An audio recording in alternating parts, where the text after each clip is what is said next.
السلام عليكم ورحمة الله وبركاته. كلنت وعنا وناكسن مركل إفيديو أسف جرل قاعد نقل سعتان وحواب فامل أنا قوة متسن سودو هذا مال وناكسن هبي وناكسن صباح وناكسن ظهر وناكسن عصر وناكسن كل شيء وناكسن أصحاب تقول سودو هذا أصحاب تهري الجكس كل سودو هذا لما أنتم سودو هذا لما أنتم برمضان كريم سودو هذا إن شاء الله إلهي رمضان كرمضان كيس عف ما دي برارة هنقو جارسيو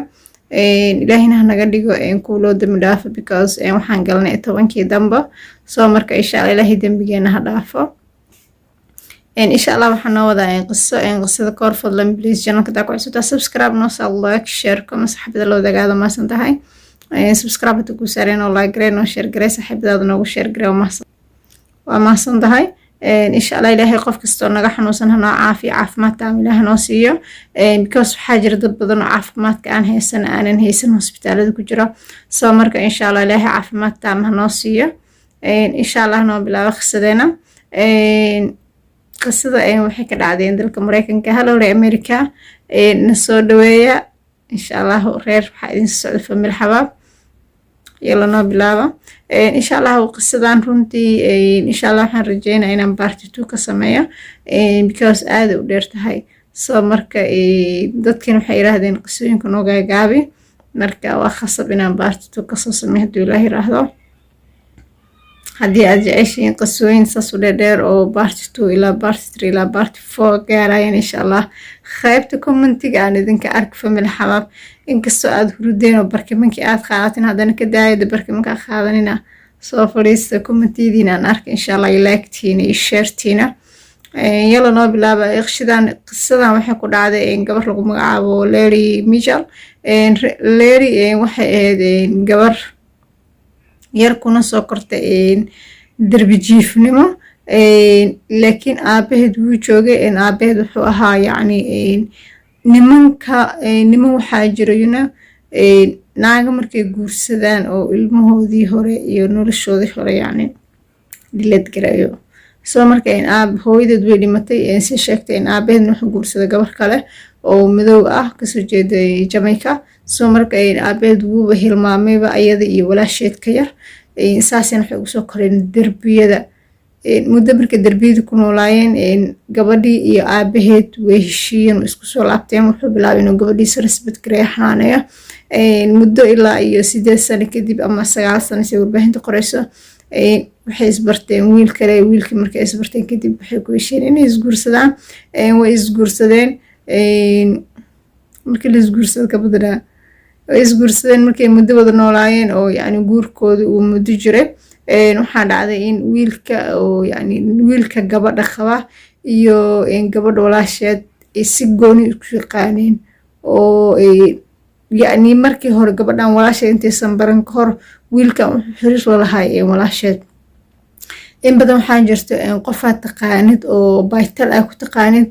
iyo qof by life ku taqaanid laga yaabay qofka tal ku taqaanid ku yahay hebel kale ama hiblaayo kale qofka life ku taqaanid ay ku tahay hebel ama hiblaayo kale soo marka wiilkan iyo gabadhan intuusan gabadhan guursan walaasheed yani walaasheed ayada ka yara wada socdeen oo yani xiriirka dhaxeeyo marka se walaasheed u wada socdeen gabadhan ayadoona ogaan taas lagu gurgeeyay ee guriga degtay markii ay guriga degtay walaasheed waxay tiri ma haysto meel aan ku noolaado aabahayna wuxuu leeyahay gabar kale soo marka waa khasab inaan adiga kula joogaa because ma haysti wax gargareenayo si kasta oo aad yani ama hanti u leedahay ama aad u tahay bilahanti markii aad haysatid qofku gargareenayo waxaa noqonaya habi laakiin si kastood hanti u haysata dib yani qofku gargaray oo yani ku siiya farxad ama jacayl ku siiya aad haysanin waa dhibaato soo marka waxay tiri maalintii waan soo shaqeysanayaa habeenkiina waxaan doonayaa inaan gurigan joogo oo aan noqdo family gurigan qof ka tirsan walaasheed marka waxay tiri okay diyaar waaye ila noolaa ninkii yani dumaashiga ahayna wuu aqbalay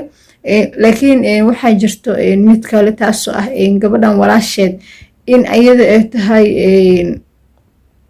يعني قف جعل ويلكاس كله ربط مركا سي يعني ودي سي مركا ولا شيء تقدر بحسه ولازم إني وحسن ميسا maalintii dambe waxay la soo heshiisay niman ka shaqeeya yacni dhanka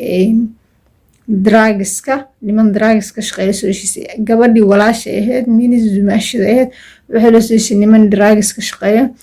waxay tiri waxaan u baahanahay because lacag haddii qof dilayso waxa laazima inay yani dhaqaale bixisay wax fangarayso soo adigoon dhaqaale haysan wax kuma kala furmaa nimankii shaqay keeshay shaqadii bay bilowday markay muddo shaqada ka shaqeynaysay waxay go'aansatay inay ninkii disho laakiin inay intaysan dilan ka hor waxaa jirto ninka asigana wuxuu ahaa Soomaali maxaa lagu dhahaa shabeennaagood ninka yani wuxuu ahaa shabeennaagood ahaa asigana intii gabadhaas kale ay shaqada dartiis u gashay ee rabtay inay asiga disho wuxuu bartay gabar kale soo marka waxay noqotay meesha kaliya laga weerari karo maadaama gabar kale uu bartay meesha kaliya laga weerari karo oo laga dhibaateyn karo ninkan noqotay walaasheeda u timid waxay ku tiri ninkaagii gabar meeshas degan oo saa buu la socdaa uuna ka damacsan yani future soo marka wax khasab inay go'aan gaartid gabadhii dhowr ma ahan 2 ma ahan 3 ma ahan waa la soo guriga dhowr bay ugu tagtay maalintii dambe aabaheed baa wuxuu yiri soo dhawaa 2 mid bay noqonaysaa ninkan inaad yani iska furtid ama inaan dilo haddii aad iska furtid waad iska furtay haddii aadan iska furin waan dilayaa mana meedkiisana waxaan u sameynaya yani raad tirasho oo meel loo soo raac ma yeelanayo okay bay tiri go'aan bay qaadatay ninka inay iska furto because qalbiga ka dhaawacmay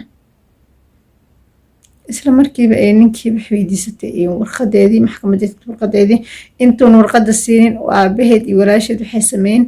ninkii bay dileen maxaa dhici doona isleedii ninka markay dileen sheekadiiyo dhanba waxay ku soo yani gedisantay ku soo foorarsantay gabadhii marka insha Allah gabadha sida maxkamadda uga badbaadayso ama hadii la xirayo cadeymaha sida lagu helayo ninkaas wixii dilay insha Allah baartuwaad ugu sasmeena because ma rabo inay saacad dheer idin noqoto soo marka insha Allah baartuuga waa khasada yani dhidhinkeeda yartu dhidhin soo mahayn qasada dhidhinkeeda baartuuga insha Allah baartuugana aad uga sii yani aad uga sii dheeriha uga sii yani qisooyin badan yahay dhaxdiisa soo marka insha Allah baartuuga ku dhaafin markasta waxaan leeyahay peace and love dhamaantiin waa idin wada jeclahay dhamaan waxaa jira dad badan oo igu soo biiray dadka igu soo buuri soo dhawaada waa masantiin dadka hore ila jooga because adinka waxdan ku ahay insha Allah waxaan rajeynayaa intaan in ka badan ay gaarsiin doontiin wax yaraan oo dhiman guushadu Ilaahay raahdo family xabaab insha Allah maalin dhow isla dabaaldegi doona haduu Allah qadaro insha Allah waxaan jeclaan lahaa maalmaha yar ciid ka dhiman in la gaarsiiyo family xabaab indhaha multa isku qabataan wax yar oo guushana gaarsiiyo dhamaantina ma santihiin waan idin wada jeclahay runtii mana jirto abaalkiin waxaan kusoo gudi karo soo marka insha Allah markasta email kasta waan isku ducayno please channelka du subscribe ku saarna iska soo laabo subscribe iska reeb like subscribe like lacag ma ahan share gare insha Allah dadka waxa ku dhahday gabar qisooyinka sheegaysa inta fadhiisa soo baxa soo marka insha Allah ma santihiin qofkii su'aal qabo insha Allah aygu soo reebo dhanka Facebook ama Instagram-ka qofkii insha Allah ra'yigiisa fiican qaybta commentiga iyo like-taada dhiirigelinayna ay tahay adna waa ku mahadsantahay insha Allah qisada nagasigeeda baartituugeeda insha Allah waxaan isku dayaa sida ugu dhaqsiyaha badan oo yani ugu fudud in idin kugu soo sameeyo Ilaahay raado marka insha Allah dhamaantiin waxaan idin wada leeyahay peace and love